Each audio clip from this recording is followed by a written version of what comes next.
Alright, hello everybody, and welcome back to Fantastic Friday Showdown episode number 3. There appears to be a poll that you can vote on, or could have voted on. Sadly, it is now closed, as let's take a look at the results here. It's actually quite varied, I suppose. Anyway, the most popular maps here were in the map pool for today's video, so if you want to see different maps, perhaps you will be able to vote on them next week. Prince of Carthage is back with his Fantastic Friday Showdown today. Prince of Carthage, aka Savory Beef, will be casting a match between Aizamk and Hazza54321. Though sadly, that series doesn't get to finish due to a disconnection. But Mitoe steps up to the challenge to replace the dropout, and that's all good fun. And there's actually a second series as well. This week we have Bwiner facing off against Dictator as well. So 2 series in one video. Matchups and links are in the description below, so you can click on the timestamps there. The game rules are available. Thus far, there have been different formats for each week. Thanks for watching, and without further ado, I'll pass over to Savory Beef. So, welcome everyone to Fantastic Friday episode 3. This time we have Aizamk versus Hazza54321 for a best of 5 series. I would like to call Aizamk as the wizard of AoE 3 because of his non-standard builds and innovative gameplay. He's one of the rare gems of AoE 3 because it's almost always fun to watch him play. You can expect him to do something you would never expect, to do some kind of innovative builds, to surprise you at every moment. So it's really special to have him today. It's actually late for him right now, but I asked him, that's why he agreed to play. So let's thank Aizamk for playing this, and Hazza54321 as well. Hazza is also one of the top supremacy player right now, although he has not won any tournaments so far. Let's see what Aizamk has in store for us today. What is he going to surprise us with? Game number 1, I think Hazza has selected to go with Spain, and Aizamk has decided for Russia, although I'm not sure if they've locked on their saves or not. The first map would be eso-community.netm. Yes, it's Russia versus Spain. Here we go. Game number 1 between Aizamk and Hazza54321. Are you ready? So this map has a very long trading post. It has like 5 trading posts here, and Hazza has decided to go Spain. So Spain is like very trading post dependent civilization early on in the game. If you can get few trading posts, then Spain can really be a good save. Otherwise, you have to rely on your shipments and H3 timing to have some chance of winning.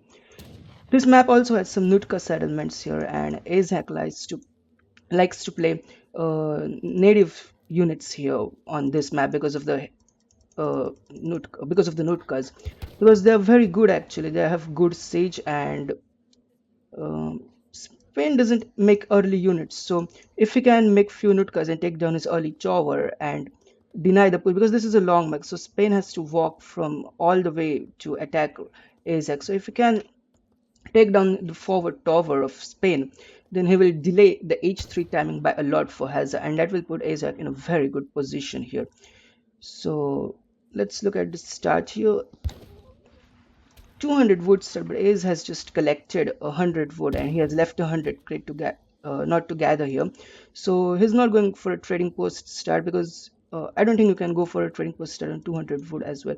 So one house and villages for Aizamk so far, and we're seeing has chopped some wood here, so I think Hazza is going for a trading post. Yes, he has already got one trading post here, and he should be switching to his villages to food after he has got 100 wood now.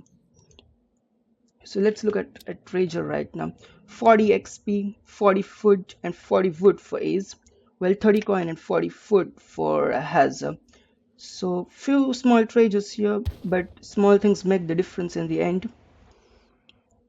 And let's take a look at deck if we have seen. So this is, he doesn't have 13 starlets in his deck, and he has 300 infinite wood shipment. This is something what we can expect only from Ace, to ship 300 wood first and make a blockhouse. You normally see people sending this distributism, or which is called as wood trickle, first. He also has advanced trading post in his deck, so I think he might be Yes. contending for the trading posts as well. Well, Hazza has an advantage because he has got a trading post first here, so he will have shipments quicker, and he will have advanced trading post quicker as well. So Hazza found some good wood treasure here and food treasures as well. So I decided to chop the rest of the 60 wood, and Aizamk is also making a trading post right now. Now this is a good choice here to make a trading post at the mid, because it will make him easier to contend with these two trading posts at the top here. Let's take a look at the shipments sent. And first, okay, so first shipment for Aizamk was uh, advanced trading post. I'm sorry, he did not gather the wood. He already had a 140 wood. With advanced trading posts, you can make a trading post for 120 wood. So he got 40 wood from treasure and 100 wood from crates, and that's how he has made this trading post here. Second shipment coming for Hazza, this is the effect of having a faster trading post compared to Ace, and also because of Spain, where you receive shipments slightly faster compared to other civilizations. Both the players are aging up now. Aizamk is aging slightly faster compared to Hazza, because Hazza gathered wood in age 1 to make the trading post and a house, so he is aging up slightly slower. Ace is a shipment ready, but he has decided not to send it in age 1 so far. Some good herding here from Hazza to secure the hunts. Another herding here, and looks like Hazza is going to take a trading post which is closer to Ace. So this is somewhat a risky position for Hazza, because this trading post is not really safe. Ace can easily contend this, and Hazza will not have any military nearby to protect it. And taking the third trading post down here as well, and shifting all the villages to food now. It will be interesting to see if Hazza decides for h2 play or h3, but is right away on the trading post, just like he said before the game. He's going to go for a Nutka rush here. No villages is being sent forward by Asia, so I don't think he's going to go for a very strong rush, just some early pressure from the Nutkas, because we're not seeing any blockhouse or anything so far from Ace. And so he has already scouted the native trading post of Ace, and therefore he has decided that sending the tower up ahead is no point, it will get easily sieged down. Therefore he's making a tower at home, and this would help him because he would have a TC fire as well as the outpost fire to defend some early rushes from Ace. But quickly these 5 Nutkas are out. Ace was up very early, and 5 Nutkas are out as well before Hazza has any kind of military building right now. But from the looks of it, Hazza won't be making any military building in H2. He will probably go for a... Okay, so 700 food has been shipped from Hazza. Now he can make some few military buildings from this, or we can see a stagecoach upgrade for the trading posts. And he also has 2 shipments ready now, so Hazza is actually stacking some shipments here, which is not a good thing. But this one villager is going to go down for Hazza here. Spain already had somewhat weaker eco compared to other civilizations, and losing a villager is not a good thing. A barracks going up for Hazza here, so some early fight going on here at the Hazza's base, losing one Cossack here, and is he going to use this Nutkas to take down this trading post. So this trading post was up for some time, it gathered some XP, but it is not going to give any real economic advantage to Hazza right now. So Hazza has sent both the shipments now, and he's on 800 food. So let's look at units in queue. What is Hazza? So he's making 5 musketeers here. This should help him to handle early cav raids, and once he has handled those cav raids, he's free to age up to H3, where Spain is really strong early on because of some very good shipments and the cannons. This second villager is going to go down as well, and probably third villager is going to go down as well, but 5 villagers have been shifted.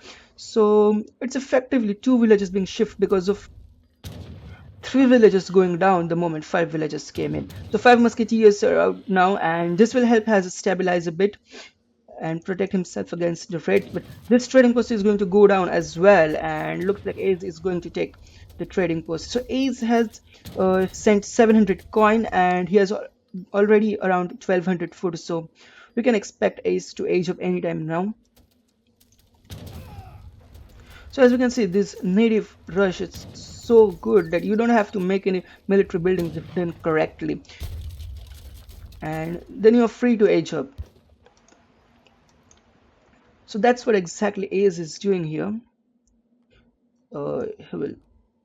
Here's ship 700 coin as well. So here's this 3 trading posts which are giving him a lot of XP, and as we can see, he already has he's already equal in shipments to Spain, and he has sent 700 wood. So this would be used to get another trade post and maybe a stagecoach upgrade. So it looks like Ace is not going to push into Hazza's base now that he has realized he has 5 musketeers, and with few TC fire and outpost fire as well as he would be able to hold any kind of pressure from him. Instead, he has decided to take the trading post. So Hazza has complete control over the trading post line right now, and with Ace has complete control over the trading post right now, with Hazza in no position to contend it in any possible way. One of the good thing about having an advanced trading post is that it gives you a ranged attack of 25 with 8 range. So let's say alone 5 pikes, some siege units are not going to siege it down, and it's basically hard to siege down a trading post with advanced trading post because you have 3750 HP as well as 25 range attack. But Hazza is going to take down the native trading post, but Ace is up to H3, and we are seeing a stable from Ace right now. So we can expect some Cossacks or Opchniks here. Hazza is also almost aged up right now. He has 1 shipment in stack, while Ace is probably sent his H3 shipment since he had 1 shipment there.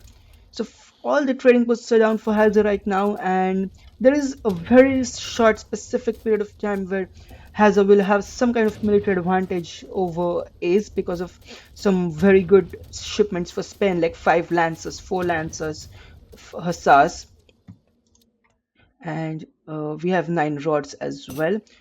But as is the meta with Spain on EP, we can see probably Spain's shipping the Spanish gold shipment, which gives you 400 gold with every shipment, and it also sends 400 gold with that shipment as well. So it's basically a 400 gold plus 400 gold with every other shipment. 4 hussars are there for Hazza, which are probably from age up right now, and they're going to go for some raids, and these villages are going to get caught here. These villages are relatively unsafe for Ace right now. Oh, but he's going to go down, so he's probably going to miss it. But 1 villager is going to go down on hunt for Ace. Trading post is upgraded to stagecoach right now, so Ace is gathering a lot of more resources compared to Hazza. Let's look at a recalculated military economic population. We have 28 versus 26, so still fairly equal. Looks like he has them on XP only for right now. Another villager going down for Ace. Let's so few dragoons coming out for Hazza, and these Cossacks are gonna get caught here. So as long as these cannons are alive, Ace is fine handling this army. But once some skirmish is going on here, few villagers are going to go down, but looks like only 1 so far, and these villagers will be relatively safe. So as long as Hazza doesn't ship cannons, this army can handle Hazza's army. The explorer is going to go down. It's probably going somewhere to find a nice TC location here, but it is going to go down. It is going to get caught, and Ace has denied an opportunity for Hazza to boom here. These villagers we are seeing are 11 idle villages from Hazza so far, so really sloppy here.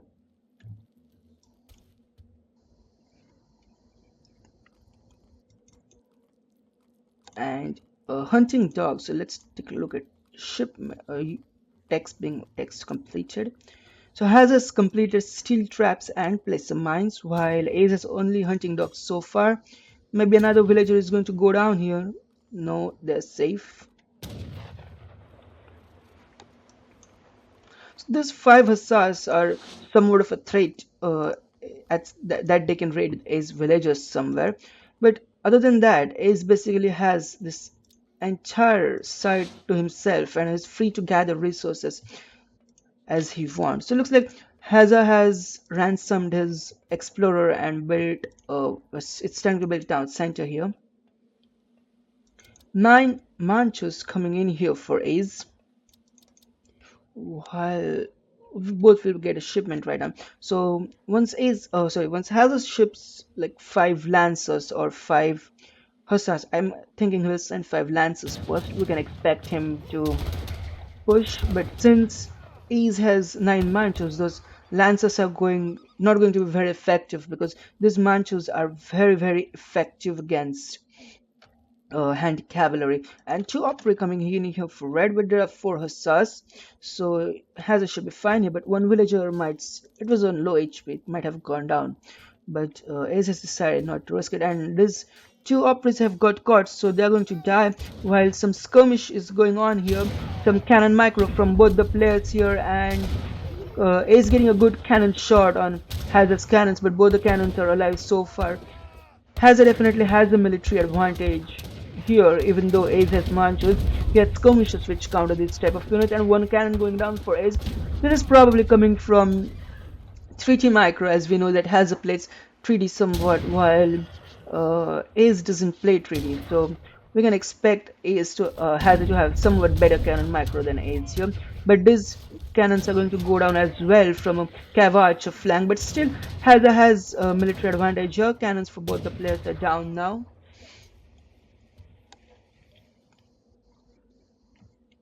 So as we can see now, these trading posts are coming in here, coming into play here. He has 6 villager advantage over Hazza now.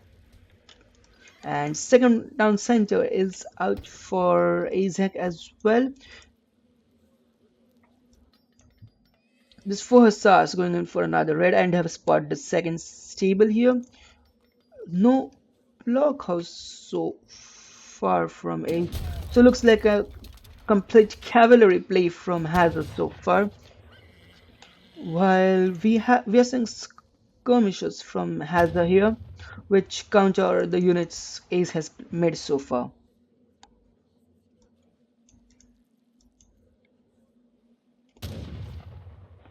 Hazza going in for some pressure here. This arm is not actually enough to take down the entire base of Aizamk. And we should not forget that Aizamk is known as the master of town center timings, or as I would call him, the wizard of town center timings. There's a saying that you should never push AZ town center, because even if you have 200, unless you have 200 military population, because there's a high chance that AZ will do something magical, and from having 100 population of army, you will have 0.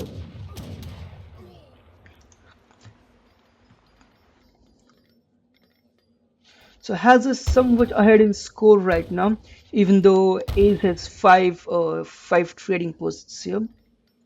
And I'm a little bit surprised here, because Hazza decided to send Spanish gold as his 4th shipment in H3, whereas he could have got like 1200 coins sending it first in H3. So this 1000 wood 2 coin and 1000 food shipments did not have additional 400 coin, which he would have got if he would have sent Spanish gold as his first shipment in H3. So instead of what could have been 1600 coin by now, he just received 400 coin.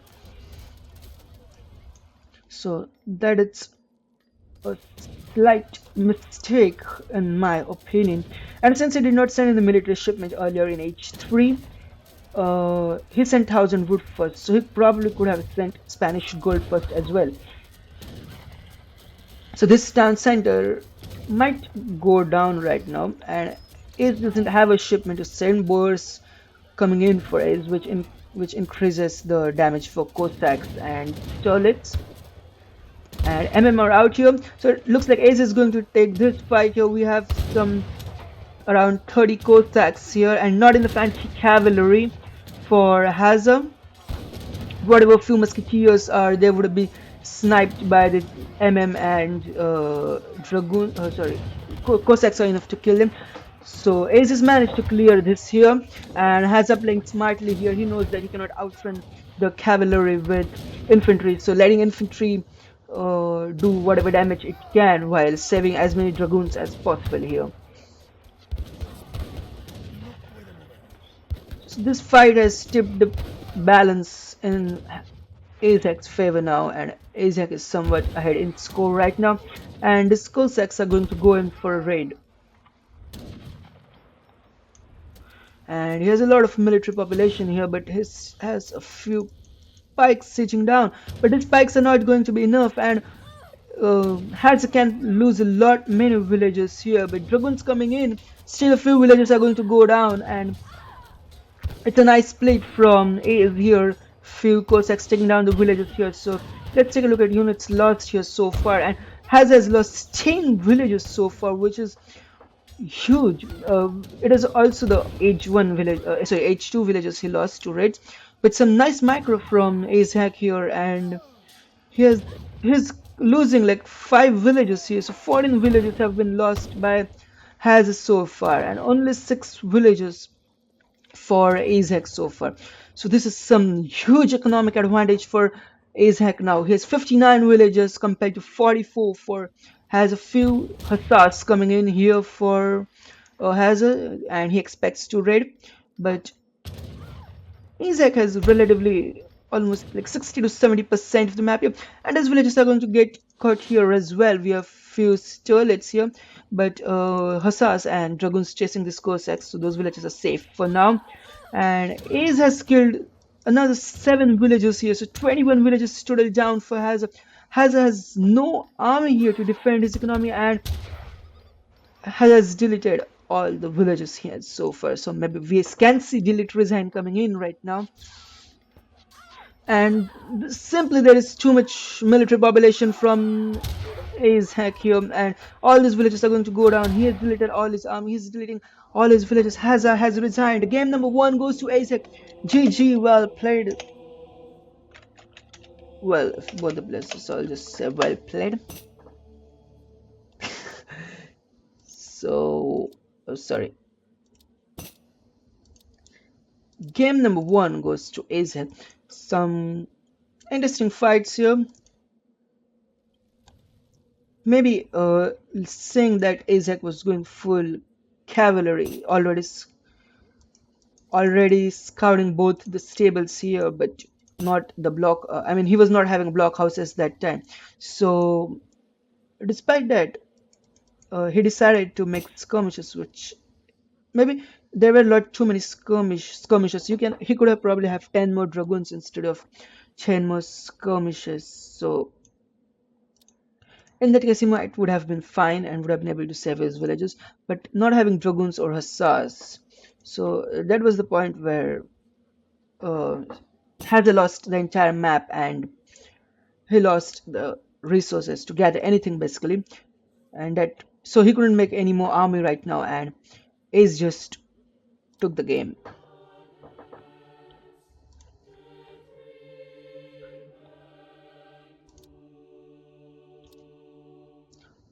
So despite here that Hazza had a higher military unit population, many of those were skirmishers, and Ace almost had like full Cossacks, so which count as skirmishers. And Hazza was not having enough dragoons. That is the main reason why he lost this fight despite having a higher military unit population. GG out. Let's move on to game number 2 now. Alright, we are back here, and so winner is going to pick the civilization right now. So we would be seeing Ace pick the civilization first, and he has decided to lock onto France right now. We're waiting on Hazard civilization so far, and we're waiting for me to load the map.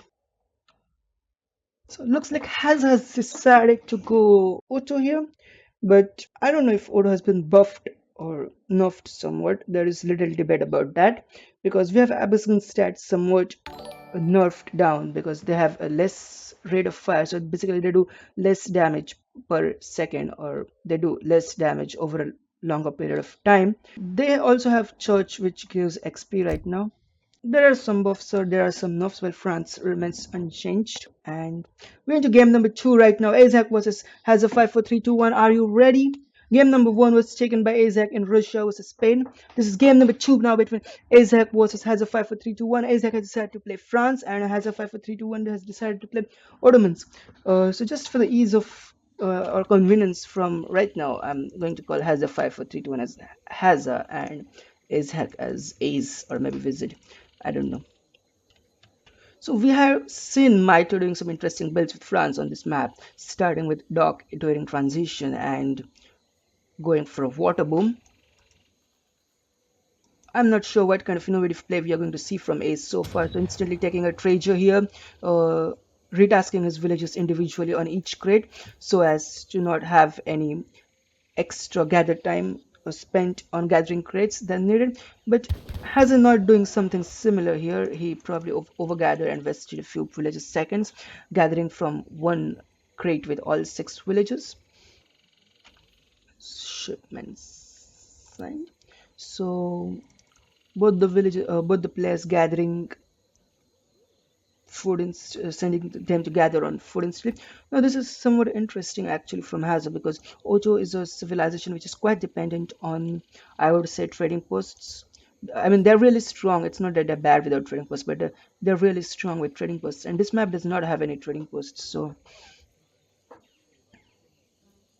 it was an interesting choice to pick Ottoman on this map. But this map has a lot of water boom as well, and this Otto is also very good on doing water booms. So as we can see, instantly one dog going down for Hazza, and a market going. So he's planning here to trade the wood in the market to the coin in the market to get wood, so that he basically spent 140 wood on making 2 fishing boats, which is a nice start because he will have 2 extra villages very early on.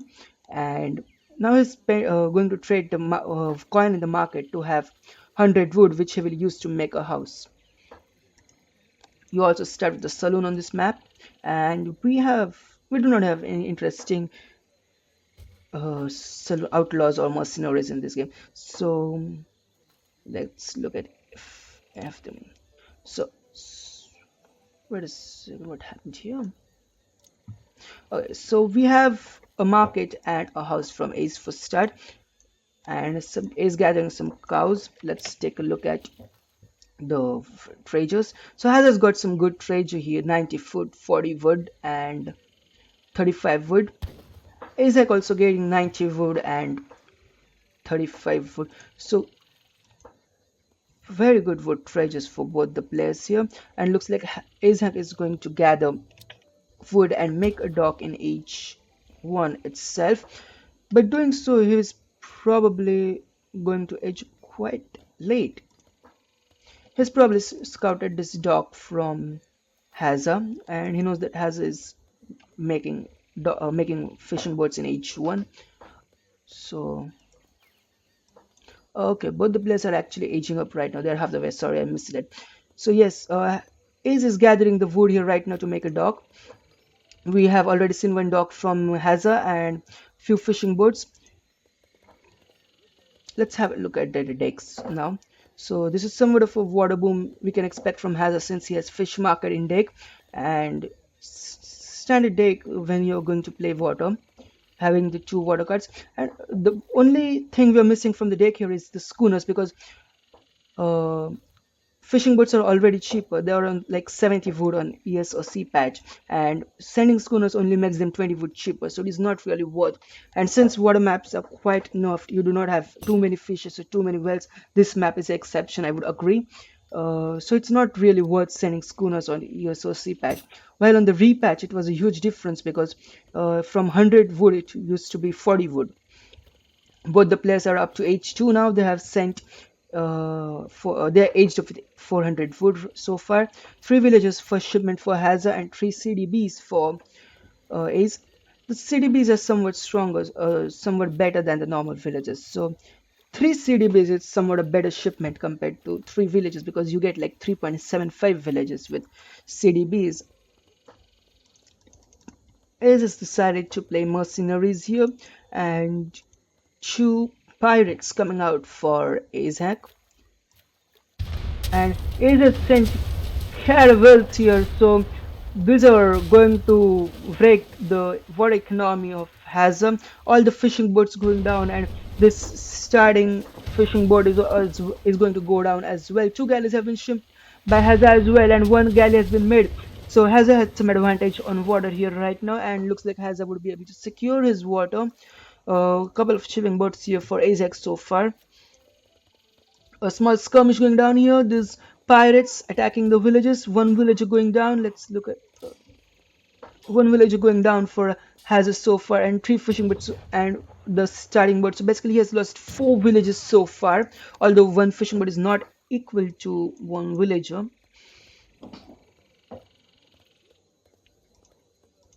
It's completed. So we can see market upgrade gangster going up for Hazza, and we are seeing a mosque going up as well as we have a saloon, but no units have been sent so far. So Hazza is going to chase down Ace on water all the way back to his base, and looks like his third caravel coming out for Aizamk as well. So, and this dock is going to attack because he has garrisoned some ship fishing boats on in the dock as well. So 1 caravel going down for Hazza, and we have 3 caravels. So Ace has the advantage here. Hazza has to pull back right now, and that's exactly what he's going to do. He's going to pull back some minus commissions. Okay, no minus. This pirate is sieging down this saloon here, and we have 2 villagers from Ace coming up here. They're probably going to go make a dock or steal this hunt of Hazza. Hazza has to look here because if Ace can make a dock here or make an outpost here. Yes, he's going to make an outpost here. So this making outpost this close to Hazza's base is not only going to give him a shipment spawn point for sending some good shipments, but it is also going to give him somewhat control over the water. And in case they fight near Hazza's base, then this outpost is going to attack Hazza's ships, putting him at somewhat of a disadvantage here. So Hazza has 2 docks so far, while Ace has only 1, and Hazza has been making ships from both the docks. So Hazza is slightly more economic compared to Ace right now. Still, there's a couple of pirates here are just sieging some stuff here. Maybe they're trying to get a villager or 2. And Hazza is popped at 30 population right now. We can see a house going down for Hazza.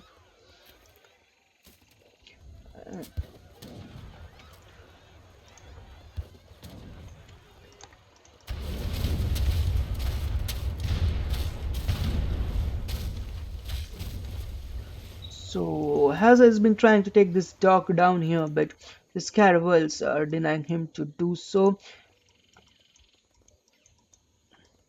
And a dock was going down, but it was destroyed by Ace. And second dock here for Ace, and caravel has been made from it. So Ace looking to put some early pressure on Hazza in the water. Hazza has got 1,000 food but no coins so far to age up. So we can probably see him sending 700 coin and then going up to age 3. Hazza also making some caravels here, but right now he's not in a position to contest water right now here. So 4 caravels for Ace, and Ace is going to push from both the sides by the looks of it. 5th caravel coming in for Ace as well, while we are seeing only 3 from Hazza so far. It's interesting, these caravels each have some good unique names. I never knew this, I just realized it right now. So there's 2 caravels going, but and they're going to get caught, and one caravel is going to go down because Ace didn't realize second caravel is going to go down as well, but third will be sent back to safety right now. Hazza getting all the 3 villager upgrades from the church, which makes villagers spawn faster from the town center. So Hazza is looking for very boom build order here right now, except for making few caravels and congesting water. Hazza is completely invested in booming, and but looks like the lead has been taken up by Aizamk because Hazza lost a few fishing boats.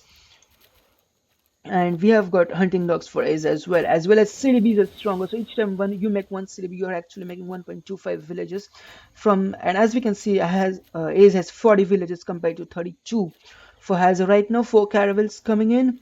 700 coin has been shipped for Hazza, and Hazza is almost halfway to H3. So this is going to give him advantage over France or over Ace in general in H2 because Hazza will have access to powerful H3 shipments for boats which are much more powerful than the H2 boats which Ace will have. It will also give him access to frigates. So another fishing boat going down here, and we can still Hazza's lost too many of fishing boats, like 7 fishing boats and 2 villages. So 9 villages have been lost by Hazza so far. 4 CDBs have been shipped in by Aizamk. Some fishing boats going down for Ace as well, and there's nothing really he can do to defend, but same has been going on for Hazza here. Fishing boats going down, and there's nothing really he can do to defend them at this moment right now. So both looking for eco war here. No one giving anyone an opportunity to have a very greedy boom, but at the same time not engaging in direct military contact.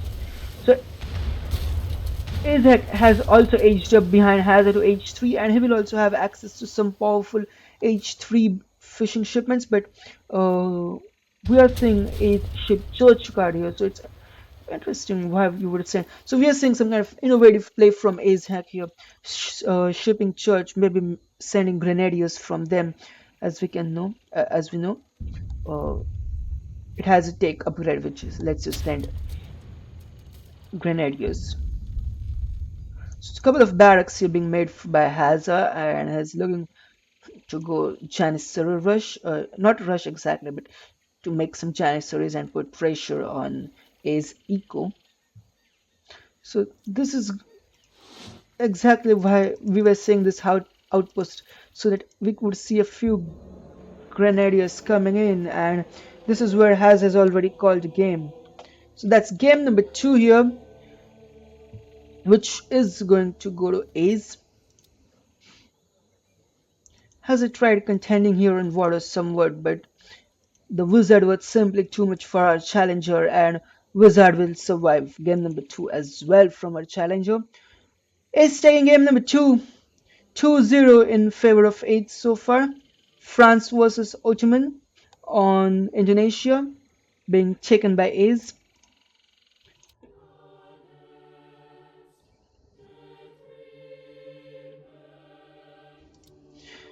One of the main reasons is probably that Hazza is a team player, and we do not see many 1v1 from him. So it's simply probably the experience of Aizamk in having a lot more 1v1s than Hazza. And reading what your opponent is doing is coming into play here. So that's it for this game, 2-0 for Ace. Let's move on to game number 3 now. So the next map coming up in this series will be Thar Desert. Hang on everyone, we are going to be right back here. I'm trying to get someone to play show matches, so if anyone is interested in having a show match versus Ace, or you have some friend you want to have show matches against, I'll be happy to cast them. And after this there will be a second series as well between Dictator and Bwiner for the same best of 5 series. Hazza, where are you? Come back, we need you. Where is the Hazza? Or we decided that Hazza is not coming back, and we fell in with someone else. So I have a good news here. Mitoe has decided to play against Aizamk here, so we might get a show match between Ace and Mitoe.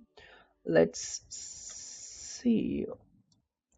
So this is a show match between Aizamk and Mitoe. On we will be doing matchup of the week, which is British versus Dutch on Hudson Bay. This matchup is slightly British favored, as I think everyone would agree with me here. And Mitoe has decided to go with the stronger civilization, or the favorite civilization, as I would say, which is British, while Aizamk has decided to go with Dutch here. Now, there's quite an interesting statement which Ace did yesterday when we were playing a game. It was like the debate was going on whether what is the current state of the SOC patch and whether it is good or bad, whether the reversion of the game was good or bad. So the interesting statement he made that as long as each and every civilization can be outplayed by each and every other civilization, I think any state of the patch or any version of the game is fine. So Ace believes that he can outplay Mito's British here. The only thing we are to see here is how he does it now. So getting a house quickly here for Ace and gathering the coin. Getting quickly 40 wood treasure and 40 coin and 30 coin for Mitoe. Mitoe making two houses, 300 wood start here. So making two houses here for the British. Yes, you can go for one house start, make a market if you get a coin treasure and get hunting dogs, or you can go for a two house start. Other way you can do, and which I mostly like, is you can gather 35 wood and make a trading post and one house. I like to take trading post because then you can send Virginia company during the transition and still receive 700 wood upon age up to age 2. So Virginia company actually makes your manors cheaper. That means you build houses faster and you get villagers faster. Also, you save a lot amount of food here. So some skirmish going on here for the treasure. We can see it is a 150 coin treasure, which is a very good treasure, and probably one of the highest or one of the best treasures on the SOC patch. After some of the treasures were nerfed down, I think, in the patch. He's not gathering his 100 wood, saving his time instead to gather coin and food so that he can age up faster or without idling any TC time. Well, Mitoe is sailing on 150 coin treasure, but Ace is not far away, and I'm sure he has his eye on the treasure as to when Mitoe goes in for the kill, he might come and steal the treasure. Mitoe scouting the area around the treasure to see whether Ace is around or not, and after finding that Ace is not within the compatible distance, he has decided to go for the treasure, but some nice movement from Mitoe here. Is coming in at the right time here, but this is just a wolf, and wolf goes down pretty fast. So this wolf is going to go down, and Ace won't be able to steal the treasure, but he might get Mitoe in hand combat here, and Explorer might go down for Mitoe here, which would be a good advantage to Ace if the Explorer goes down, because then Mitoe won't be able to take any trading posts or won't be able to take any other treasures, while Ace would be free to take some good treasures which are on the map, like natives or the Nutka. But Mitoe has managed to get out of snare and his run away, and he will be able to run away. Although Ace is chasing him, Mitoe will be forced back to his town center. And both the players are edging up. Let's take a look at the shipments they have sent first. 3 villages being sent for both the players so far, which is very standard on this map, on any map actually. I mean, this is what you send as the first card with most civilizations.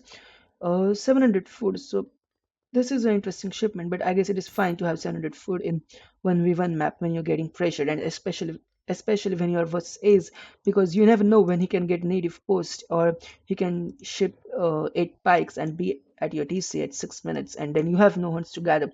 So it's safe to have 700 food, I would say. But we are not seeing any kind of troll build or non-standard gameplay from Ace so far. Getting a bank during age up, which is quite standard. And let's see if we have got any takes. Complete. The market is going down for Mitoe here. Aizamk up to H2, and Mitoe will be up to H2 as well. Just right behind him, few seconds late. But 400 wood he has aged up with, and Mitoe has decided to age up with 500 food. So this is something you don't usually see from a British player unless he wants to rush or be aggressive. But I guess Mitoe has decided to go for a stable start here. So that makes sense to have sent 500 food, maybe send 500 or say 700 coin as the first shipment in H2, or send 5 villages and then make 5 hussars. Although aging with 500 food is not really necessary, as I displayed from my last game where I was able to get 5 hussars out, aging up with 1 outpost and 200 coin. So I would say Mito's build is somewhat outdated, because having a outpost gives you advantage over map. It gives you map control, it secures some hunts for you. So you should definitely age up with outpost, in my opinion. 700 wood coming up for Mitoe, and or you can do this like have 15 villagers or 11 villagers on coin, but still it's hard to get full batch of hussars out in H with British. Third bank going down for Ace, still no military building from him, so this is some kind of very boomy build, or maybe semi-FF build from Ace. And 4 hussars are out, just like I said, you cannot get a full batch of 5. 8 pikemen are out, so Ace is expecting, he has seen the stable by the way, because he has the scout here in stealth mode. Yeah, I forgot, I just got blank there, sorry. So yeah, we have scout there in the stealth mode, and he has seen the stable, so he's expecting some kind of early cavalry pressure or cavalry raids from Mitoe. Therefore he has decided to send 8 pikes. Although I'm not sure whether, okay, so let's look at text completed, and both of the players have got hunting dogs, but Mitoe has got steel traps, which you usually get with British, because Brit is a very food dependency when you have to gather a lot from food. So getting the steel traps is really useful, but that is not the same situation for Dutch, because you do not have to gather from food. Your villages cost coin, while your majority of units also cost coins. So not getting steel traps with Dutch is still fine, but at some point I would also get it as well. So a bank wagon is being shipped for Aizamk, and he has 4 banks right now. 5 villages coming in for Mitoe. He's got 1 trading post with the 700 wood he shipped, so he got the next shipment faster, while Bank's XP has been buffed somewhat, so you also get a lot of XP and shipments somewhat faster compared to other civilizations. But you also make a lot of manors with British, so you're fairly equal in XP, because you make a lot of manors, which also gives you somewhat good amount of XP. But Mitoe has not really boomed so much this game. He's going for a military uh, build, as you would, because Dutch is really strong in early to mid fortress age. You have got shipments like 9 rioters, and then you have got banks which are constantly giving you coin, completely safe from raids or anything. So putting early pressure on Dutch is a necessity for British civilization here. You cannot allow Dutch to free boom here, and that is exactly what Mitoe tried doing here. Second barracks going down for you. No musk switch seen so far from Mitoe, although yes, there are no musketeers from Mitoe here. So this is really good from Mitoe. He's herding from very start here, or maybe he got the free villager from the treasure here, and that is what. Yes, Mitoe rescued a settler from the treasure. This barracks is going to go down very quickly before it is being built. The longbows are in queue here for Mitoe. So hussars and longbow composition is what Mitoe has decided. I'm personally not very much fond of of hussar and longbow composition, because longbows do not have much siege, and hussars also do not have much siege here. And musketeers uh, do the job against rioters pretty good. Also, they're very much strong. Like we can see, these rioters quickly one hit all elbows, while musketeers are much stronger here compared to. So personally, I like to go. The composition Dutch likes to go is riotous skirmishers and maybe cannons if you want, and a few hussars. And I like to go musketeer hussar composition versus that, because musketeer hussar is one of the basic compositions of this game, and it is really really strong. At equal population, a musketeer hussar composition would probably win versus riotous skirmisher composition there. Also, I don't like making longbows here, because since Mitoe is since Ace is going for rioters, he won't be able to hit and run the longbows. But every time longbow moves, the animation resets, unlike other units. So you cannot really hit and run with longbows, but you can hit and run with skirmishers. So that is one of the reason why I don't like longbows. This Minutemen have lost their health and they're going to go down. So few raids coming in here from Ace. A couple villages have been few raids coming in from Mitoe. A couple villages have been lost by Ace, but there are few rioters here. He's been forced to call These rioters, they're not very good in hand combat, and since they're one population dragoon type of unit, they are not as strong as dragoons. So when you have 5 rioters versus 5 hussars, rioters in hand combat lose, and it's also very hard to actually hit and run when you have 20 villagers there on the map, because uh, if you try to hit and run, then he can just radio villages and you might end up losing 4 to 5 villages. Mitoe is up to H3 as well. That's why we are not seeing so much of a military population from Mitoe. But Ace has a huge military advantage here. 40 units versus 17. Mitoe decided to age up with 7 longbowmen here. And these longbowmen are really not going to kill. They're going to kill these rioters, but many villages are going to go down before they can do any damage. So Ace is on 42 recalculated economic population, while Mitoe is on 32, losing many villagers, and now he's being forced into his base. Hussars coming in, and there is no anti-cav here. So Ace is going to use his villagers. We have seen that Ace is really good at using his villagers, and the other things. 10 longbowmen popping out for Mitoe. Mitoe was using his villagers. Sorry, I'm getting confused here a little bit. Yes, so Mitoe has used his villagers to kill those hussars, and those longbowmen will be able to clear up whatever remaining army Ace has.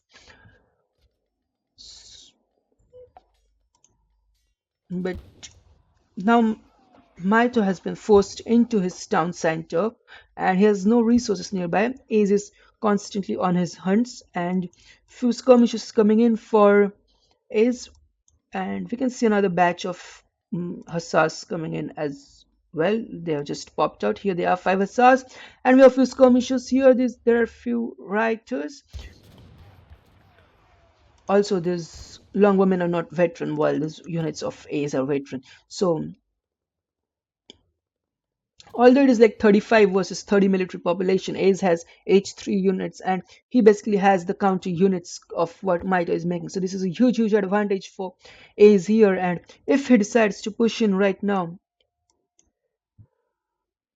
this could potentially be game here right now. 1,000 wood is being shipped so for Mitoe after 10 longbowmen. Hussars are out. More skirmishes, 7 skirmishes coming in, 8 skirmishes were shipped, now 7 skirmishes are being shipped. 5 hussars coming in. Here on the top there are few hussars, pikes and rioters. Hussar going down, so this army won't be able to fight the longbowmen here, because longbowmen counter both pikemen and the rioters. But Mitoe has resigned because he was having no counter units and nothing to defend and no resources, because he was pushed back into his town center. There was no hunt and no food basically to gather, no coin, which was relatively safe as well. And after having no resources, Mitoe decided to call this game. So the show match goes to Ace, winning here convincingly. He might have been able to clear these 5 hussars here, but without any resources to back that up, another 5 batch of hussars, and Mitoe would have lost it. So he decided to call it a game very early on. I think shipping 9 musketeers instead of 10 longbowmen might have been more beneficial here.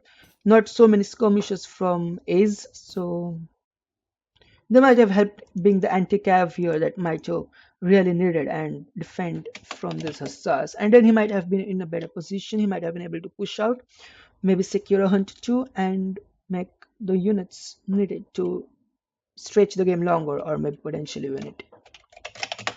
So welcome everyone for second series of tonight between Conqueror 999, or otherwise known as the Treaty Titan Dictator, and second player is Bwiner, between who is a supremacy player. So the first game will be played on ESOC Hudson Bay between both of them. This is a best of 5 series. The rules are simple. First game, you decide civilizations you want to play when both the players agree, and from game number 2, winner picks the civilization. So this is the map for today. We have Hudson Bay, High Plains, Manchuria, Florida, and Kamchatka. So let's get on quickly with our game number 1 on ESOC Hudson Bay. I think Dictator has locked in on Spain. We still receive civilization from Bwiner, and he has decided to go with France only. So game number 1, are you ready? Okay, so this time we are seeing the autumn version of the map which has been spawned. Last game, the game between Ace and Mitoe, it was the winter version, but we are seeing an autumn version spawn of the game here. And on the left side of the map, in the color teal or cyan, as some would say, we have Treaty Titan, one of the best treaty player of all time, or I would probably say the treaty player, and my favorite treaty player of all the time, Dictator, playing otherwise known as Conqueror 999, playing at Spain. And on the right side of the map, we have Bwiner, playing as French, who's a supremacy player. You would have to forgive me for having a little knowledge about this player because I have never played him earlier, but from what I know, he's a decent supremacy player as well, and a potent challenger for our Treaty Titan here. So I'm going to create, once the game starts, I'm going to create a quick betting on who is going to win game number 1. And then you can gamble your points all away. So quickly everyone gathering, both of the players gathering their crates and sending their villagers to gather food. This is something interesting done by Bwiner. You are sending the villager to gather the coin treasure, but then I would have sent this villager to herd this herd here. Why send it back to collect the coin crate? That's just a lot of walking distance which you don't really need. Anyways, the villagers are being sent to gather wood. Market going down here, and we might see a 12 or 10 build for Bwiner, maybe, because I'm not sure now. Okay, so it was a 175 wood he got because of the treasure. He basically bought 100 wood from the market. He built a house, and now he's going to get hunting dogs as well. Well, we can see something not similar being done by Dictator here. He's found the 95 wood treasure here, which will be very good. So he has also got a market here, and the house will go down as well for him. Let's see the text being researched. Hunting dogs being researched for Bwiner, while it has already been researched for Dictator. Shipment sent. Looks like he's going to go for a tomahawk treasure here, Dictator. This will give him an early advantage in such that the French player cannot make a forward base because you have dog as the Spanish player and you're going to get a tomahawk, so any villages caught will quickly go down. Some good treasure micro here from Dictator, although that dog taking a few hits. I want to say here something that I'm saying this is a good micro here, taking the damage in dog, but these wolf treasures are the treasures which you can take without having a single damage being taken by explorer or dog, just by hit and run. So not so good after all.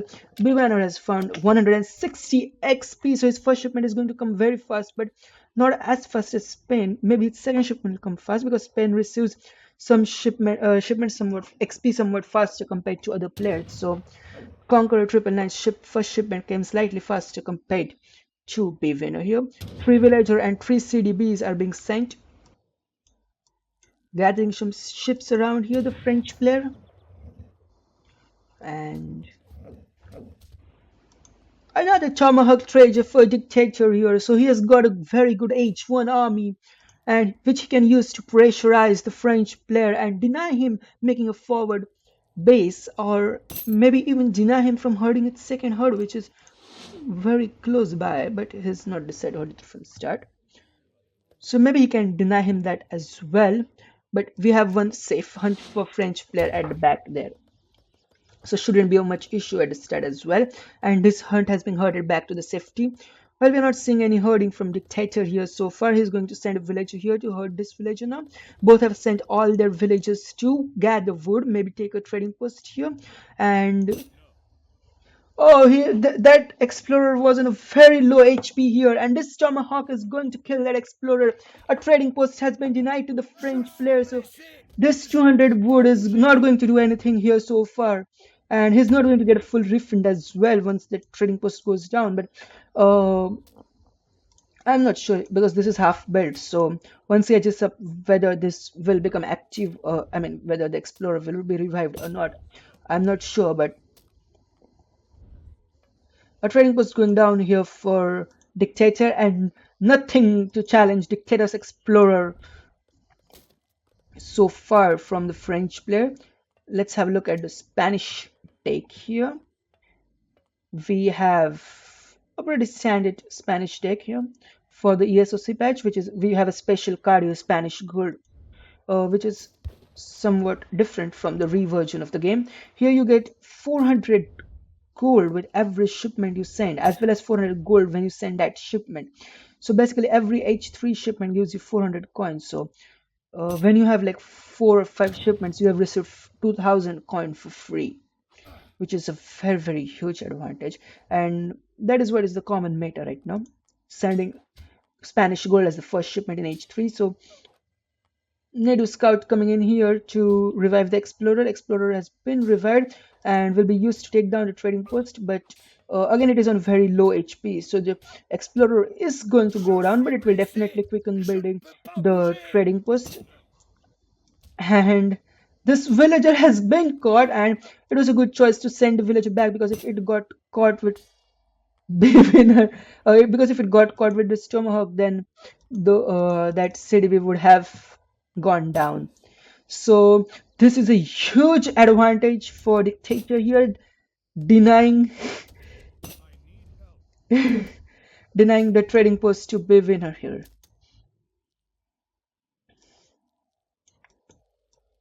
And this is a bad start from Bwiner. This is interesting.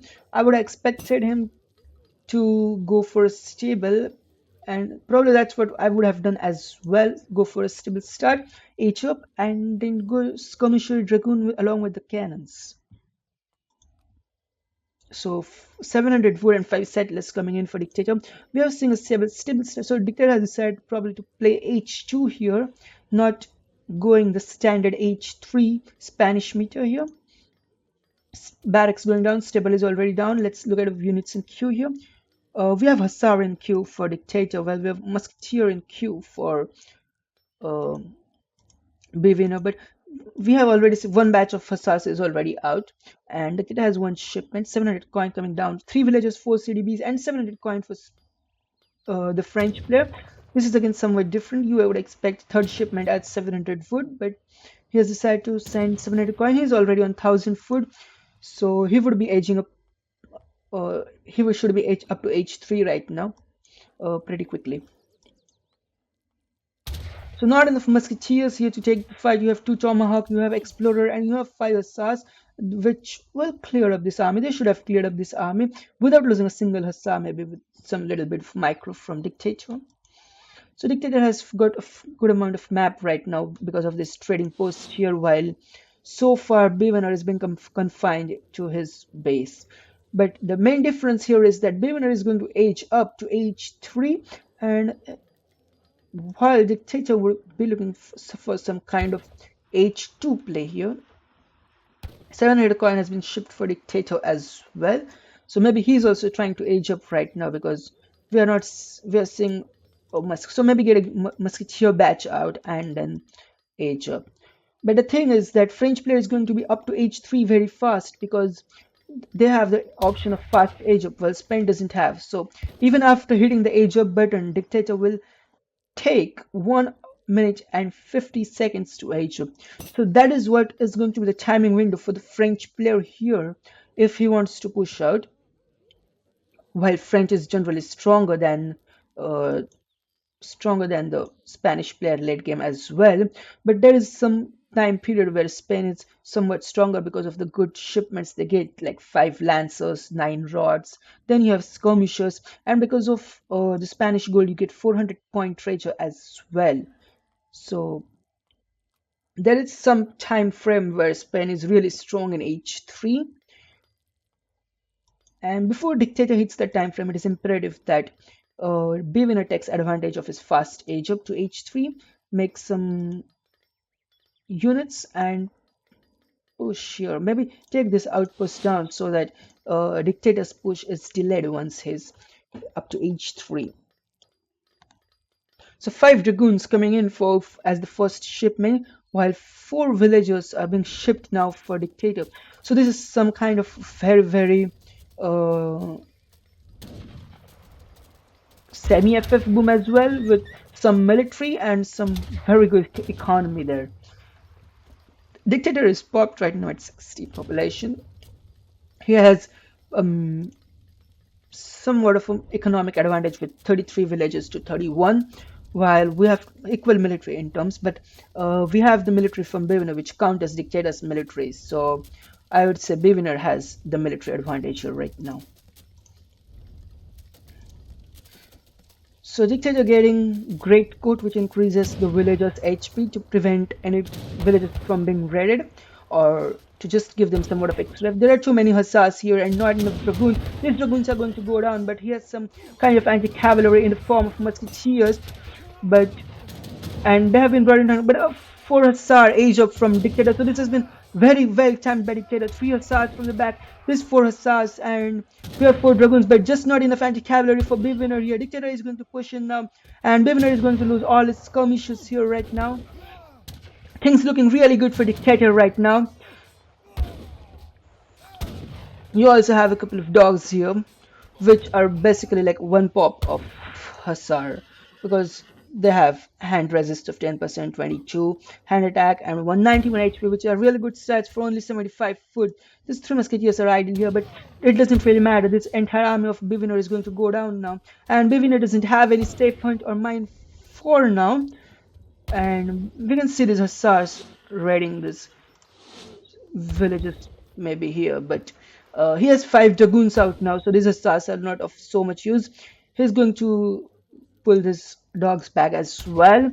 So some really nice display of timing here from Dictator, aging up with 4 Hussars, musketeers coming in. Then you already have your entire army and just making it happen at the right time, at the right spot.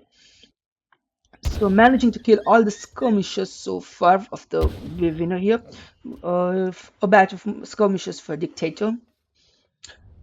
It's this is very low HP. It will probably not. It is not going to go down. But Dictator should maybe repair this now. What's really interesting to see at this point here is that Dictator has not taken these 2 trading posts and done stagecoach. Maybe with the 700 food, instead of getting a barracks up, he should have got these trading posts and get a stagecoach up. He would have then put the trading posts on wood, and using that would make a barracks. Of course, he would have 1 less batch of musketeers, or maybe 2 less batch of musketeers, but he would have a much more economic advantage compared to that, or compared to what he has right now. 2 falconets coming in for the French player, while Spain has decided to send Spanish gold as first H3 shipment, as is the current Spanish Mitoe, and 1000 was the next, while 2 falconets coming in for Spain as well. So this trading post has really done some nice job for Dictator here. He is, I think, 2 shipments ahead of the French player so far, and this is some really nice unit mass from Dictator. 65 military against 40.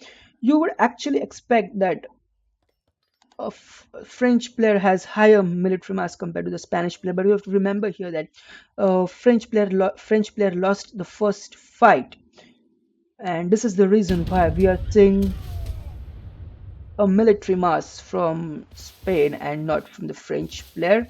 So this cannon battle will probably decide how the game turns out, because Bwiner is now confined to the limits of his base and he doesn't really have any hunts longer or any mine. He has 1 mine here, so he has no hunts. He really has to push out and secure some hunts for himself. 5 assaults coming in for Dictator. So what I'm saying is Bwiner really has to push out and secure some hunts for himself. So this cannon fight, how it goes, will be really important here.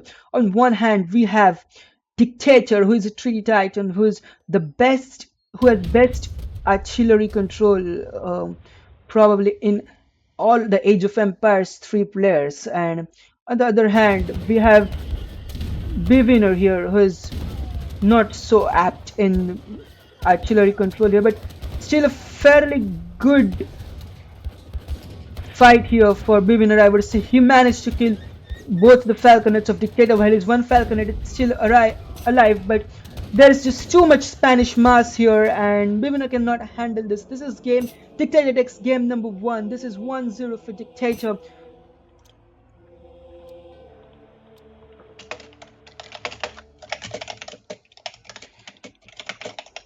So we should definitely agree here that the 2 Tomahawk treasures in Age 1 was definitely very huge advantage, denying the trading post and maybe denying the hunt as well, or maybe a forward base. So where Bwiner could have made this hunt secure, but not having the capability to send a villager forward because of 2 natives Dictator had, it made him really hard.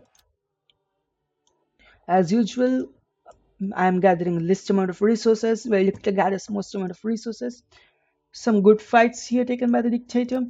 Let's take a look at the military. So this was the first fight where Dictator really timed everything well, losing very few units, while French player losing all his mass.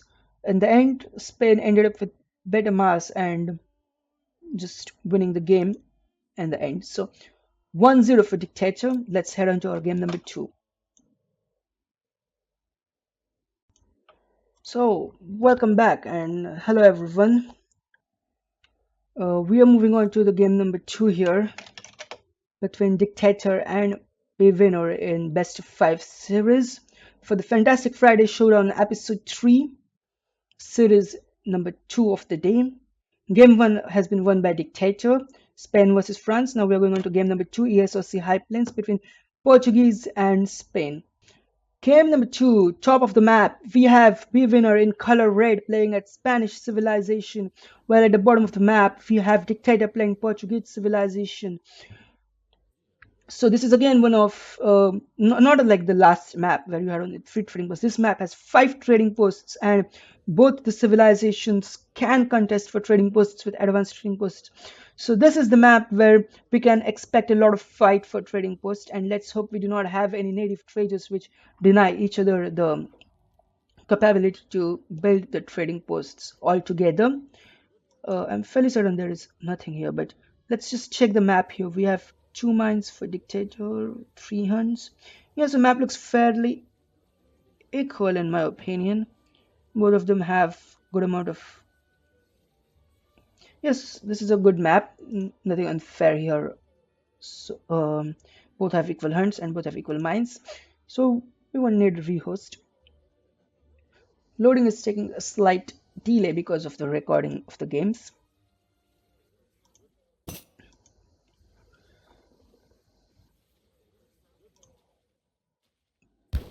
Quickly sending 2 villagers on the herd while gathering with the rest of the villagers, but somewhat not so good micro on the crates here from Bwiner, while Dictator has had a perfect macro, I think, on the crates. So his crates are all gathered up, and all his villagers are on the resources they should be gathering, that is food at this moment. Spanish player quick having 200 wood start quickly going for a trading post here, while Dictator has decided to go for a market and a house. Dictator gathering 60 XP. So Spain gathers receives XP somewhat faster than other players, as we know, but gathering 60 XP here, which means that Dictator will receive his shipment at somewhat same time as the Spanish player. So 40 coin being taken by Bwiner, and he's going to take a 70 XP here, so this will really help him get the 3 villages quite faster. 30 coin taken by Dictator. He's gathering some wood here right now to get the hunting dogs upgrade. And we have there goes the trading post down for Bwiner. So we have to know that here that Bwiner still has potentially the ability to deny trading post to Dictator because of the dogs, and he can make few dogs during the transition and just kill the explorer or the villager trying to make the trading post. Sorry. So let's take a look at text completed, text being researched, hunting dogs just completed for Dictator, shipment sent. No shipments so far, but I'm pretty sure that both players have received the first shipment. 3 settler coming in for Spain slightly faster because of the 70 XP treasure, and in general faster XP. Advanced trading post coming in, first shipment for Dictator. As we all know, Portuguese player doesn't have villages shipments, so your only option is either wait for the shipment in H2 or send economic theory or advanced trading post. And Dictator has decided to send advanced trading post because there are many trading posts on this map, and he doesn't want to give all the trading posts to his opponent and give him a lot of economic advantage here. But this explorer of Dictator is going to go down caught between dog and Spanish explorer. So both the players are on almost like same resources here. Let's have a look at units in queue here. So Bwiner going for a standard 16 villager Spanish age. Advanced trading post coming down for Bwiner quickly because of the trading post he got very early on in the game here. Second shipment fast even before Dictator has his second shipment. And Dictator is aging up right now. Bwiner still 100 foot behind here. Should be as soon as the villager is done. So the villager is done for Bwiner right now.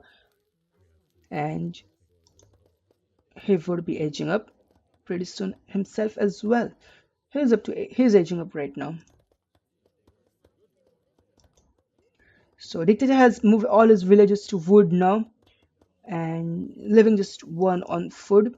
He's going to go for a trading post build here, sending one villager forward to build a trading post, sending another villager to build another trading post, but this one is already taken by the Spanish player, and now the Spanish player knows that Dictator it's sending the villagers to build the trading post, so dogs might come into play here. He might come and try to kill this villager here before the trading post goes down, but this trading post will be put on there before Bwiner might get. So one thing is for sure here that Dictator won't be able to get his trading post with the villager because this villager will go down if he continues to build. So he's going to build some like 500 HP or 600 HP and then pull the villager back so that even the Spanish player doesn't get that trading post. I think, or yeah, I'm not sure what Dictator is doing here right now because if he keeps on fighting, then he's probably going to lose the villager here. Dictator up to H2 right now. A free TC wagon for Portuguese player. So this is some really good herding from Dictator here, making sure all the hunts are secure. Not so good from Bwiner, I would say, and I don't like this house position here because it is coming between your town center and your villages, or I mean the hunt which are on your villages right now. So let's take a look at the units lost. No villager has been lost. Dictator managing to send in the explorer and snaring the dog off so that he can save his villager, which he managed to do. But the explorer goes down, but the trading post goes up as well. So 3 trading posts for Spanish player, third one still going up, and 2 trading posts for Dictator. Spain aging up with 500 food. I've been seeing this a lot and lot nowadays. Spanish player aging up with 500 food, while almost 90% of the time earlier I used to see Spanish player aging up with the Tower and the 200 coin, which is probably the best age up option for H2 throughout the game.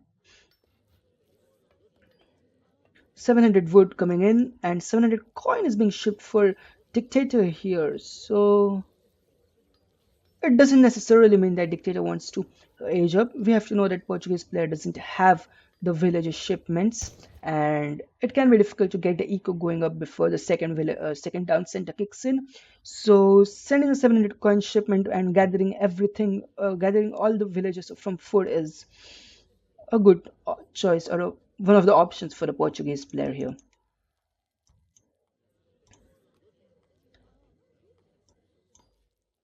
Okay. 8 pikes coming in, and these are probably going to siege down the trading post here for Bwiner. So dogs are here for the so these dogs, explorer and 5 dogs in this pack should be easily able to kill these 5 musketeers. Another batch of musketeers coming in, second barracks going down for the Portuguese player, and we have seen a stable as well. So Dictator has decided to play for H2 this time, not going to go to H3 as the Portuguese player likes. He has seen that the Spanish player is contending for the trading post here, and he doesn't want to stay behind while letting his opponent boom off the stagecoach from the trading post. So Minutemen are being called here. I think Dictator found it necessary probably to save the trading post, but he won't be able to save the trading post. This trading post is going to go down right now.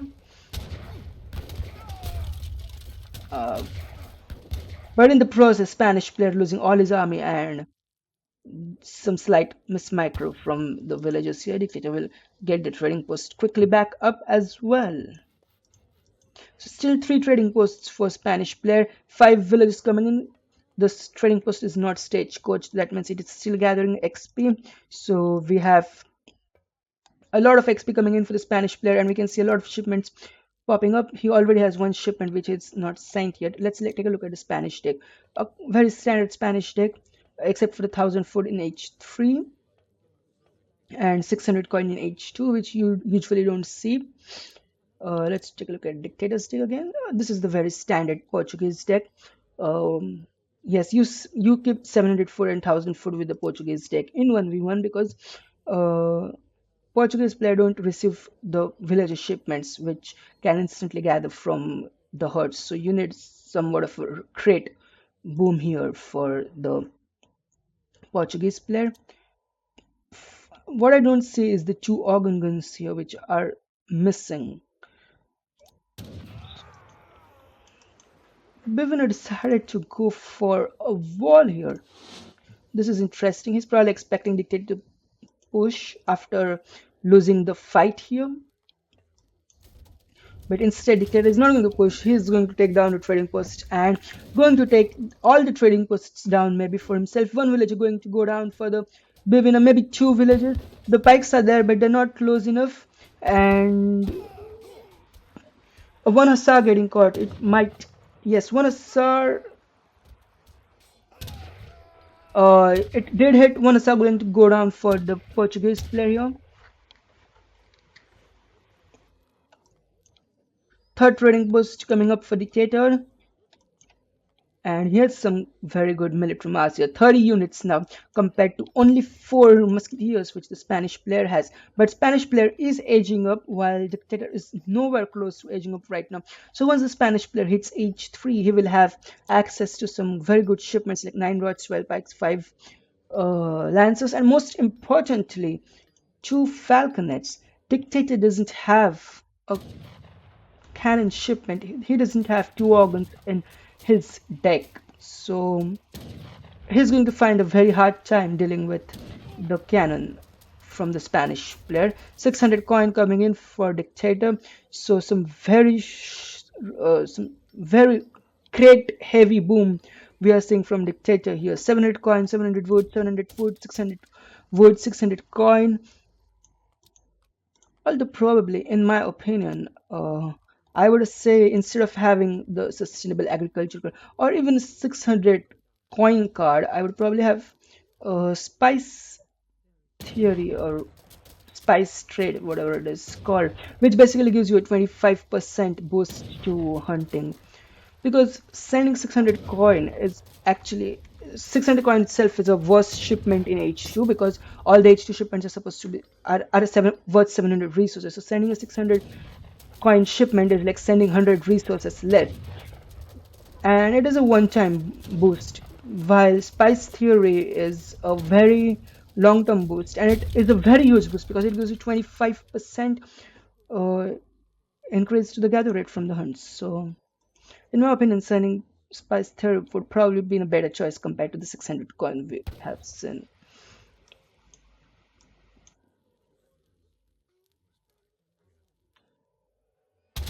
So not some good unit, not some mass from the Spanish player so far. Here we are seeing 21 units. And the Falconets are out, Skirmishers are out as well.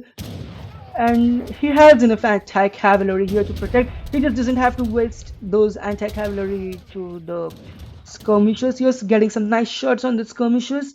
So getting some nice shots on those musketeers. Few musketeers going down for the Dictator, but Dictator also getting a villager down. But the Zassas are going to get caught, and they will be rendered useless or very low HP, whether they cannot do any real damage and can be killed by village as well. Dictator up to H3 as well. Free TC wagon for Portuguese. Now, this is like a very huge advantage for Portuguese player getting free TC wagon because it is like 6,500 worth of HP and you can place it anywhere on the map, which means you guarantee yourself one hunt and one mine at the least of all, and it also means you deny your opponent map control. You can also use that to guard in your villages, which means whatever the hunts and mines you secure are basically safe from raiding as long as you can keep an eye out on your villages. So again, one of the thing here I don't like, it's sending 4 lancers as the second shipment, but I guess at this point was necessary for the Spanish player because he has no trading posts. Both the trading posts are stagecoach, and Dictator is having nearly like 30 to 40% more economy than Spanish counterpart, like 45 units against 28. 8 Cassadors coming in for Dictator. He has a very good musketeer mass, therefore he decided to get the Vitron upgrade for the musketeers, but Dictator doesn't have cannons and he's going to have a hard time dealing with the cannons here. He's almost he will very soon be to 1000 coin. He's on 700 coin right now. Once then he can send a mammoth in and then he will have a good chance of killing those cannons. So getting some shots of dragoons on those cannons, but cannons are pretty much still alive here and they have been hitting this infantry for 1 or 2 hits. Another good shot here for Bwiner here, but Dictator has probably realized that he has a very huge mass here and getting a few shots of the skirmishers might not. This was a very good shot. All that infantry from Dictator got clustered into one spot and Bwiner was sure to make those cannons hit the right spot and Dictator lost a lot of units there. That was a really nice shot, but Bwiner doesn't have army here and he's going to lose this cannon. Very low HP cannon. He doesn't have enough skirmishers, pikemen or dragoons to keep Dictator's dragoons off his cannons, and he's going to lose those cannons here. Now Dictator has a military advantage here. These Cassadors are really good. They have 50% range resist and he also has a military unit population advantage. Those villagers there, they probably would have got trapped if they would have been, but he saw it and he pulled them back very quickly. So these villagers are going to go on a mine here right now. We have one mine here as well and here as well, which have been relatively safe, but he decided to go here. He got for the hunt there, but he doesn't. These villagers are going to die unless Bwiner can make something happen here, and he is. A dictator has more than double the economic advantage here over Bwiner. Bwiner has to make something happen here, or this game is looking very difficult for him. The trading post is going down as well, so no stagecoach economy for the Spanish player. 5 assaults, 12 Pac-Man coming in, and this is it where he will make it happen. But nice use of map by Dictator, using the trading posts and the treasure to block off the Spanish hand infantry as well as Spanish cavalry and getting his units back to safety here. Veteran Hussars are coming in for Dictator now. So this is going to be very maybe a very decisive victory for Dictator. A downside has been put up by Bwiner, but not really much mass from Bwiner here, and he has decided to call it GG. He is going to fight, but he has said it, so we can expect him to resign at any time. This fight will be taken by Dictator. Some very good unit micro here, not letting the Spanish hand infantry come into hand combat with his units and killing them off at range. GG. Game number 2 goes for Dictator here. So double the economy the Portuguese player has gathered here. 60 villages, which is very good. Villager population, military unit population. So this was one of the fights where Dictator won decisively, as well as this fight here. Bwiner had 65 units against 45, but he still lost. So even though having cannons, he somewhat lost that fight. And that's it. That's game number 2. Treaty Titan Dictator taking game number 2 here. Hello, ladies and gentlemen, boys and girls, and aliens, if there are any. We are back to game number 3 between Conqueror 999, otherwise known as Dictator _ and Bwiner. Game number 1 and 2 were won by Dictator. So this is a match point for Conqueror 999. If he wins this, he will win the series 3-0 and will forever be entered into the Hall of Fame of Fantastic Friday Showdown. Dictator has decided to lock on China, while Bwiner has decided to I don't think he has locked Russia. So he's still deciding its civilization. So Bwiner has decided to lock on British civilization here, where Conqueror 999 is going to go play China. We have ESOC Manchuria here, so I would say this is somewhat of a smart choice from Conqueror 999 because there are a lot of cows on this map, and you build villages with China, which also fatten your cows. So game number 3 between Conqueror 999 and Bwiner. Let's see if Bwiner can pull this off to 2-1 and give us game number 4. On the bottom of the map in color teal, or some would call it cyan, we have Dictator playing China, and on the top of the map in color red we have Bwiner playing British civilization here. So I'm not particularly sure how this matchup works out, but I have always had a hard time fighting China as the British. But it's just maybe me. We will see what Bwiner does here. So these games are all recorded, and maybe the recordings will be uploaded or not, but for those who have missed it or who would like to watch it again, those videos will be available in my channel's VOD, or you can go to YouTube to Age of Empires 3 streaming community, which is being managed by Interjection.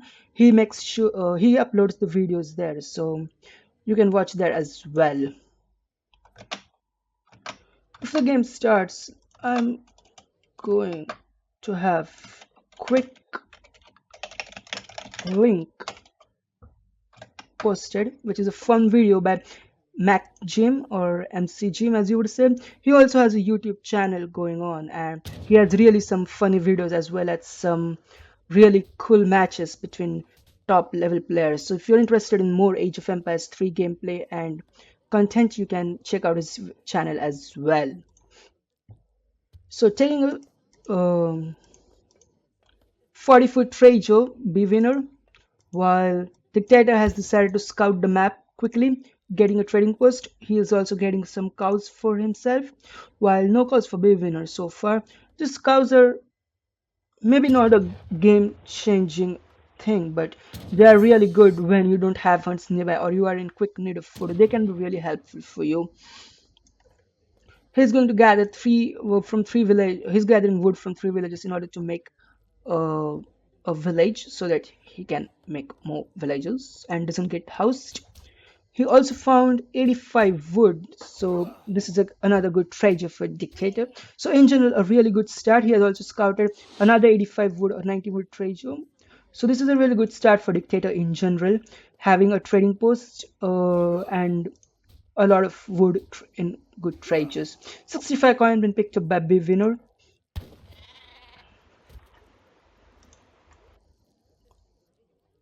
There we go. The village is going down for Dictator.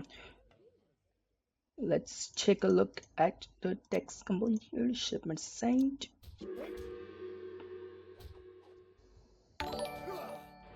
Hey, thanks for following. And these cows have been put on the village for fattening because they fatten on a village. That's why.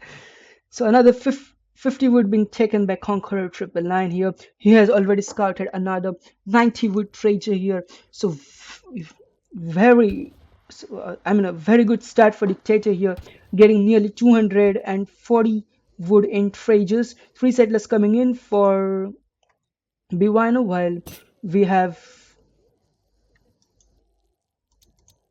northern refugees coming in for Dictator. It basically spawns a villager from your town center and your village. So usually you would like to have 2 villages built so that you have 3 villager shipment when you send northern refugees, which is the most common shipment with most of the civilizations. But since Dictator decided to take a trading post, he only managed to get 1 village up. So he'll be receiving only 2 villages, which is somewhat not as good as getting 3 villages obviously. And second trading post going down, this is in part because of the extremely good wood treasure starts Dictator had. So Bwiner is aging up right now and sending all the villagers to gather wood so that he can make manors which produce villages for British so that he can boom his economy. 2 trading posts for Conqueror 999, no trading post so far for Bwiner, and he's probably going to get these 2 cows. He may have scouted it or maybe not. And a good 60-foot treasure here, 30 coins been picked up by Bwiner. So this map, something special is that you have some very good cavalry treasures. We have cavalry speed which increases by 5%, and then sometimes you have which increases cavalry training time by 10%. Also you have with the cavalry siege damage which increases by 10%, or the cavalry attack by 10%. So we don't have these treasures right now on this map, but sometimes there are these really good treasures on this map. Okay, here we have which reduces cavalry training time by 10%. It looks like Bwiner is going to take a trading post. As British civilization, this is something you don't see very often in during the transition. So he's going to have 1 or 2 manas less compared to what he would have without the trading post, but it is a good boost to XP, so his next shipments would come faster. So I guess that's fine. Dictator is edging up really slow. He's not even having a 1 villager on the wonder. He's not expecting Bwiner to push right now. So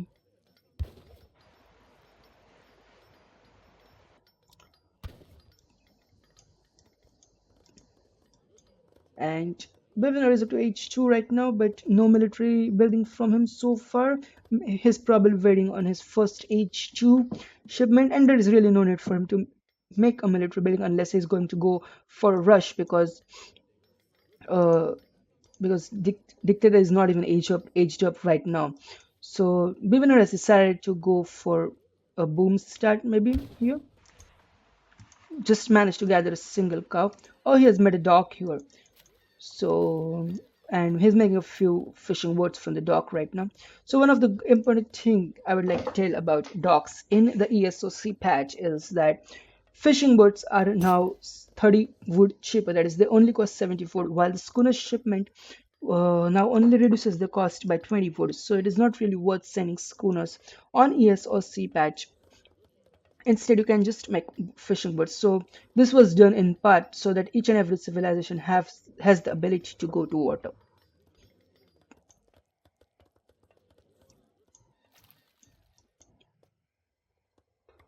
So a market going down for Bwiner here, still no military building, and Dictator is gathering a lot of coin here. He doesn't want to send 700 coin as his shipment in H2. He wants to directly age up, therefore he's gathering the coin. He should be very quickly to H3 as well. Now that he has almost all the resources he needs, 900 food and 1000 coin there almost. 700 wood coming in, 700 wood and 5 villages coming in for Bwiner here. So if he's going to go war, it might be a good idea to make another dock as well right now, because you're not seeing any kind of military shipment, so it might be good to boom. If you're booming, then do it very good, or like go all in boom. Another village going down for Bwiner, and this explorer is going to go down. Consulate coming up. We usually make consulate because you want to put the consulate on the British ally, which gives you a 10% boost to military units hit points, as well as sending the red coat units from the consulate, which are very good and which work as very good anti-cav for the China, which somewhat lacks in that section. No stagecoach update has been done by the British player here, so he's now gathering resources while China is still on XP. Market going down for Dictator, and a War Academy and a Wonder. So he's building the Wonder with H villages now. He wants to be up to H3 very fast before British has any considerable unit mass to deny him the map control or hunts or anything else, or before British player can take the game. But no military from the British player so far. I'm not sure if the Bwiner had scouted this military building from the China, or the fact that he's edging up. He's going to edge up with porcelain tower, so we are not going to see some kind of fast industrial build from the Chinese player. We are going to see a fortress play from Dictator, which is standard in in most of the cases. So unless you are our famous wizard Aizamk, you really don't go F5. You mostly play the fortress game with China.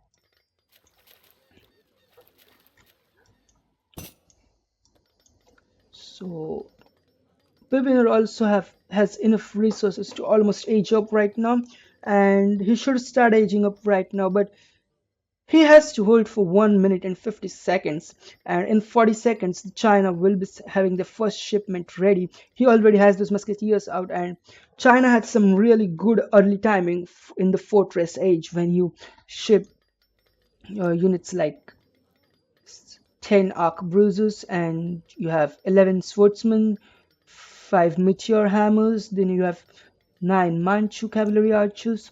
So you have some really good shipments early on in the game for China, and that is really the time where China is really strong in the fortress age timing. So Dictator sending 2 villages forward to secure a hunt, maybe, or maybe for a forward base. Yes, he's going to build a village here, secure this hunt and this mine as well, and some trees for himself. Bwiner has decided to make a wall here. He has seen that China's went to H3. He has no military building. He realized that China might be pushing any time, and in order to hold the pressure, he has decided to build a wall here. Although there is some gap here, so there are a few idle villages from Bwiner, which is very sloppy right now. Bwiner still has a few hunts in his base, so For the time being, he should be fine on the food prospect. He has a mine here and a mine here which has 2.5k worth of resources in them. So for the time being, Bwiner is fine. He also has stagecoach upgrade, let's not forget that. Almost up to age 3 right now. Dictator getting the market upgrades right now, getting 5% cavalry training speed. Oh, sorry, 5% cavalry speed. This is a good thing actually, building a village forward, because then you can send your unit shipments forward. Intervention has been sent after 1,000 wood and 10 arcs are on the way. They have been sent right now. So China has their fortress age mass right now. He has seen Bwiner aging up to fortress right now, and he's going to go in for the push. He knows that if Bwiner has aged up right now, he doesn't have any military units or a military mass right now. So he's going to try and take advantage of this, and he is going to push in. Bwiner has a couple batches of Hazza out and a few longbowmen out here, but this is not really going to be enough to defend against this China mass, which has so many musketeers which are with almost guard upgrade status. So Hassas are not going to do anything again, and we might see Bwiner shipping in the cannons here, but he simply doesn't have enough mass to defend his cannons right now. Maybe make a wall here from stable to this house or stable to this mine in order to protect your cannons, because right now they're pretty exposed. So 10 longbowmen coming in, and veteran Hussar upgrade coming in for the British player here. So that's a few longbowmen here, which may or may not be enough. But under this TC, he will definitely be able to hold this army from the Chinese player right now, because he can use the TC fire as well as the MM.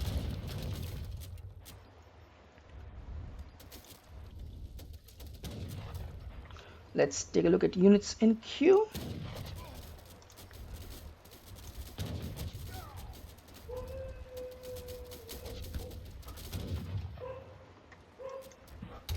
So we are seeing some cavalry trained by Dictator, and the Porcelain Tower is on wood right now,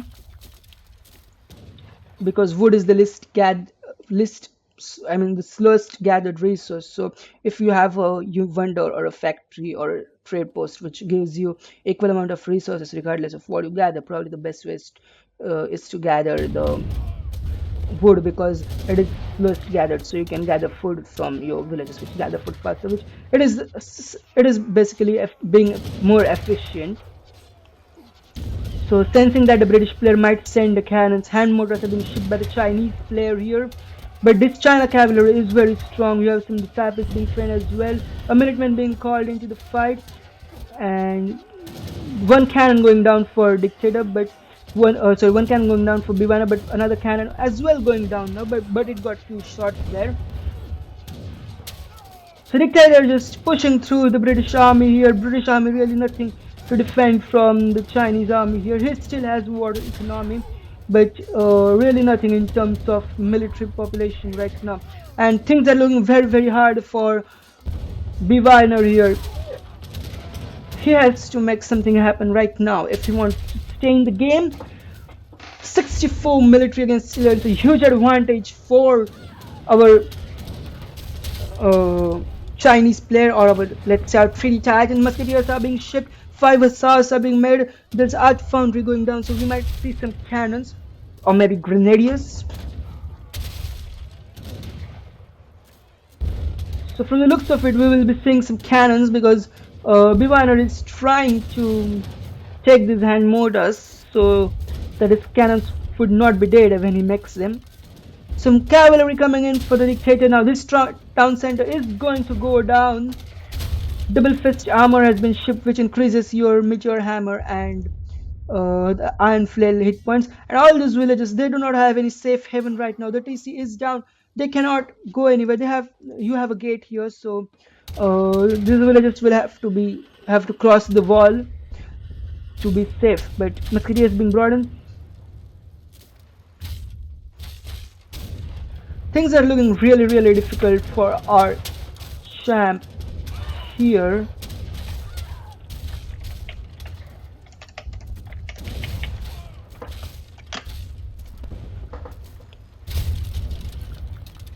those villages at the border of the map, they're also very exposed, but unless Dictator scouts them, they're somewhat safe. And Dictator is currently focused on killing the base or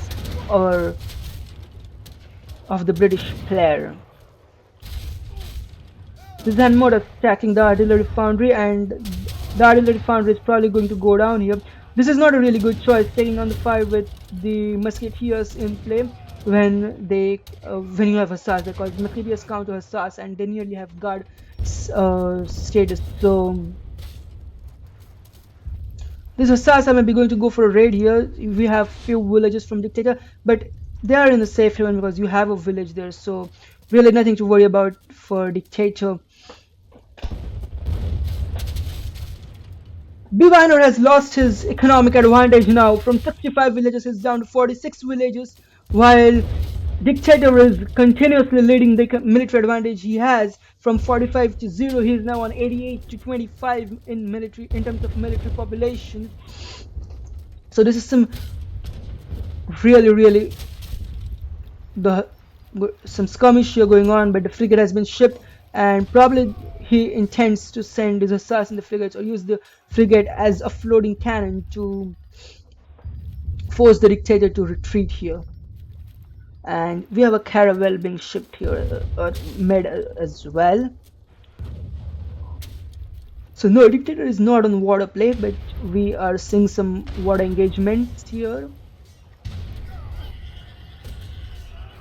Bwiner trying to use the navy as the floating artillery here. This does 40 broadside attack or 90 ranged attacks, so somewhat of a cannon. Siege, they do siege damage, so somewhat of a cannon. But Bwiner has called it game, so this is game number 3. Game number 3 goes to Dictator, and this brings our second series of the day to an end. Hang on a minute, but we might get a few show matches if anyone is interested to play, or I might stream a couple of 1v1s. But let's get back to the series here. Dictator has managed to take all the 3 games from Bwiner here, taking clean whitewashing the series 3-0. Let's take a look at the stats. Savary gathering the least amount of resources, while Bwiner gathering 27,656 with the highest resources. So this is really where the China excels. You have some really good shipments in H3, as you can see, some good military count from Dictator. And this is the fight where it all went wrong for Bwiner. Dictator has simply having strong H3 units and counter units managed to take the fight from. If the cannons would have been alive, then probably Bwiner would have been fine, but Dictator smartly sending in the hand mortars to take those cannons, and from them it's just the line up while it's the line down for Bwiner. So 3-0 for Dictator. Let's welcome Dictator into the Fantastic Friday Showdown Hall of Fame as the winner, alongside the other Supremacy champions like Mitoe, H2O, and Aizamk. Thanks for playing, Dictator, as well as to Bwiner. Let's thank Aizamk as well and Hazza54321 as well for playing Series 1. Thank you everyone for watching. I'll see you next Friday maybe, or whenever the next episode of Fantastic Friday Showdown is being streamed. If you want to play in the Fantastic Friday Showdown, I just want to tell everyone that having a high PR is not the criteria. You don't need to be PR 35 plus or PR 30 plus. You just have to be a decent player. That is, you should know your builds and you should have a good unit control, because we don't want like 5 idle villages for 10 minutes. So you should know your builds, and if you have some kind of creative or innovative play, that is also appreciated. If you want to play, then, and if you want your teammate to play, then you're welcome. You can send me a message on ESO. My nickname is SavaryBiff, or on ESOC forums where it is Prince of Carthage, or on Discord where again it is Prince of Carthage. If you want to have team game stream like 2v2, I can do that as well. If you have the team ready, you can send me the message and sign up for the next Fantastic Friday Showdown. Apart from that, if you don't want to play in the Fantastic Friday Showdown. And if you want to co-cast with me, then I'm also open to that, and you can send me a message. Also, if you're interested in playing matchup of the week or show match or just playing 1v1 against me, do send a message. So thank you for watching, everyone. Bye bye. Tada, see you.